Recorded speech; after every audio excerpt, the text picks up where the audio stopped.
So everyone, we have Maurya here, got a 770 score recently. And as requested, I have asked him to come. Maurya, congratulations, first of all, and welcome. This is the first time we're interacting after the demo session, I remember, because I mispronounced your name at that time. Yeah. So, right. So just let us know what worked for you. I mean, 770 is phenomenal. And 50, 44, both the scores are genuinely respectable scores. So everything, whatever you worked hard towards, it has come to fruition. Let us know what worked for you, how you prepared, were you part of the self-paced or the live instruction? I mean, because people would not be knowing. So just let us know everything about your journey. Sure, definitely. So actually, I took up the self-paced course back in December, but I could not really start until when in Feb. So Feb was actually when I started studying rigorously for GMAT. So I took about a month to finish all the sessions that you had provided, and basically, I would say that before I got at top, my approach to GMAT would have been fairly instinctual. I would think of every question as through what I was feeling, that this is right or wrong. But at top, I could really figure out why I was selecting the right answers or why I was particularly eliminating the wrong ones. Right. So that approach and the concepts were really what benefited me the most. So right.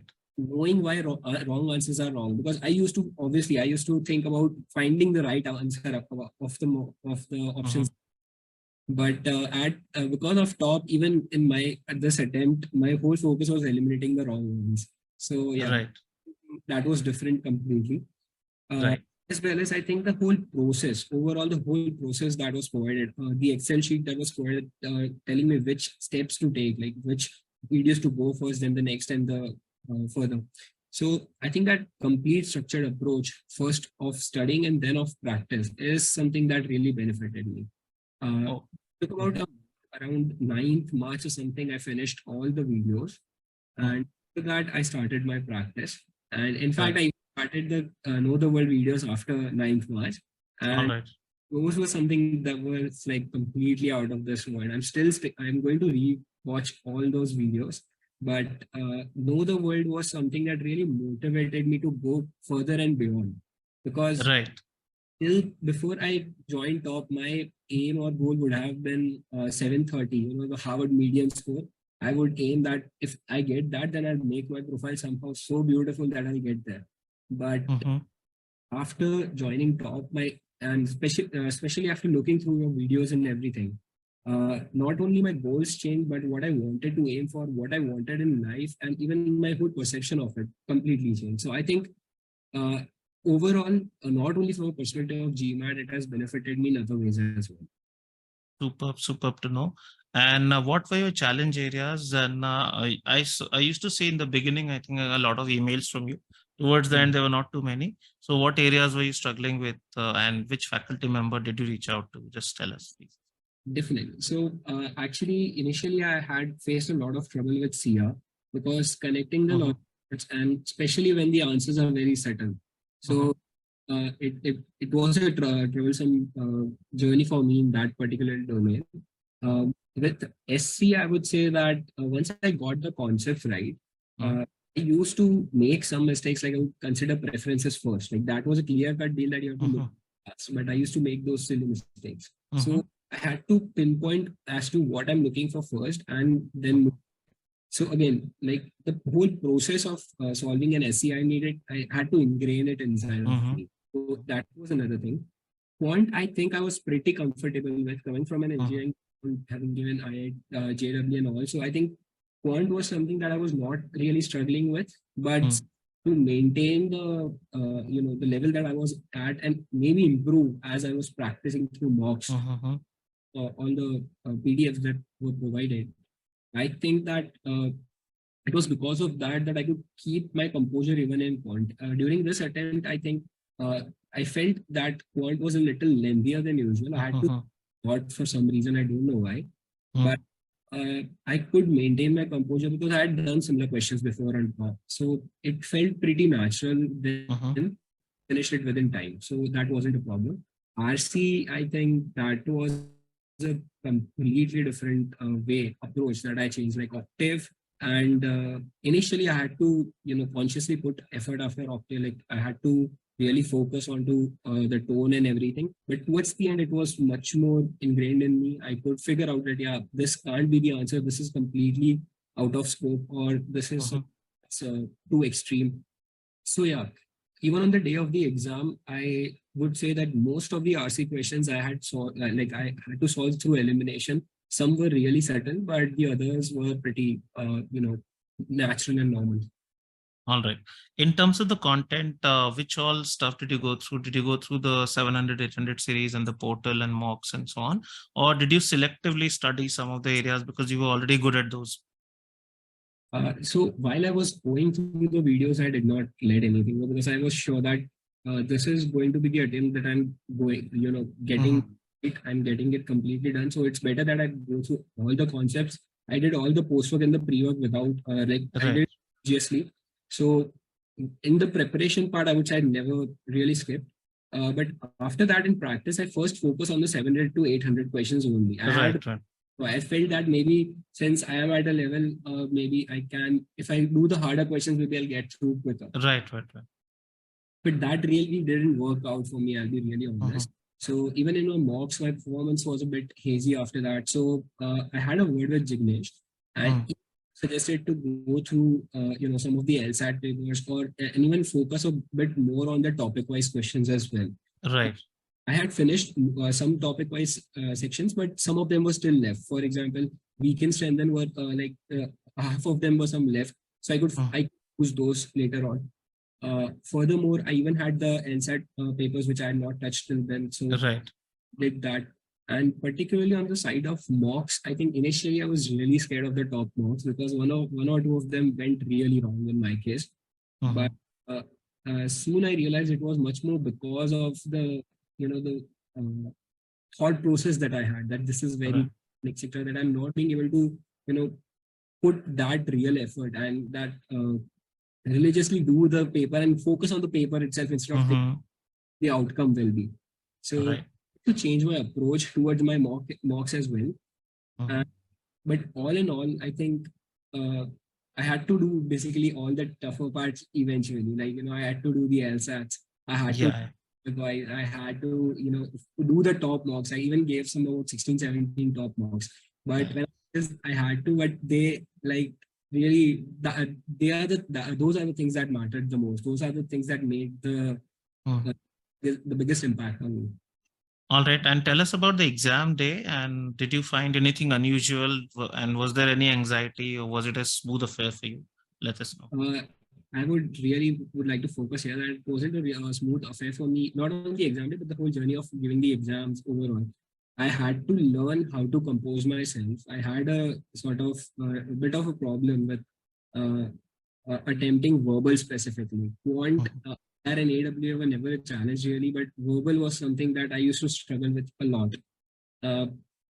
I had to maintain myself. I had to change my approach in the sense that I had to think that if there's one question in front of me, no matter what, I'm going to get that right. And I did that over and over 36 times, right? So instead of really digging into what my complete result will be, I was much more focused on every single question that came in front of me.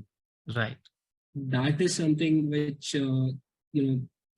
helped me a lot, because first of all, it helped me of not thinking about the result. And second of all, I could really put in the required amount of effort and the amount of focus that it requires to get the details out of the premise, or maybe the RCs, that is really required in the tougher questions of GMAT particularly.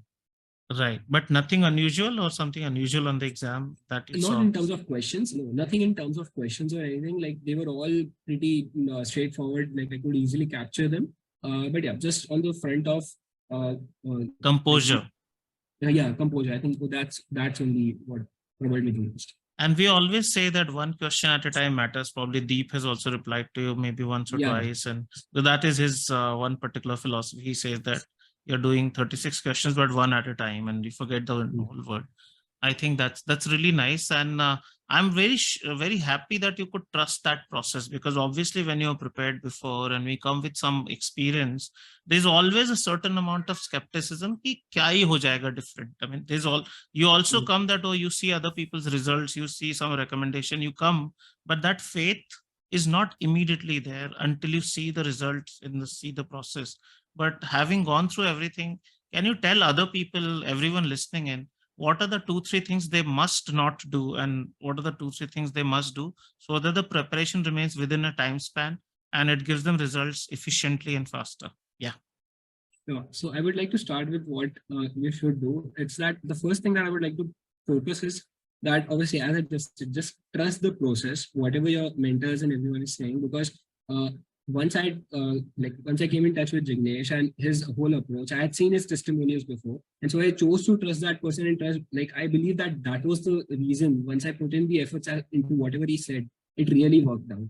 So I would say trust the process for sure. It definitely pans out at the end, and in ways that you won't be able to calculate, but it will happen. Second of all, I would say that maintain yourself during the exam or while giving the mock. It will help you at the end.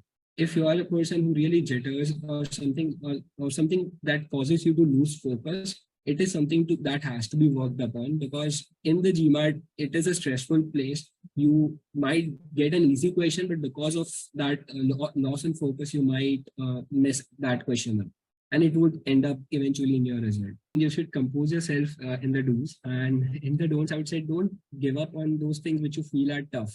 So I did not go for the top marks initially, but once I could not see the result, I had to go back and do all the top marks, so that at the end of the day of the exam, I'm really sure that I have now faced the toughest bits which were possibly provided to me.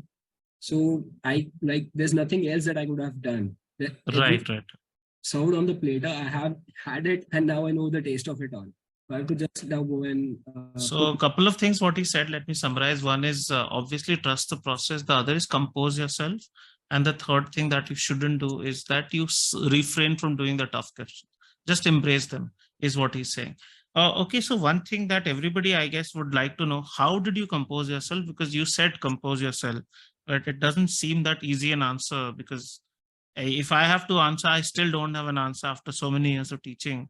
How does one compose oneself? So could you just give some tips to everyone? Please tell.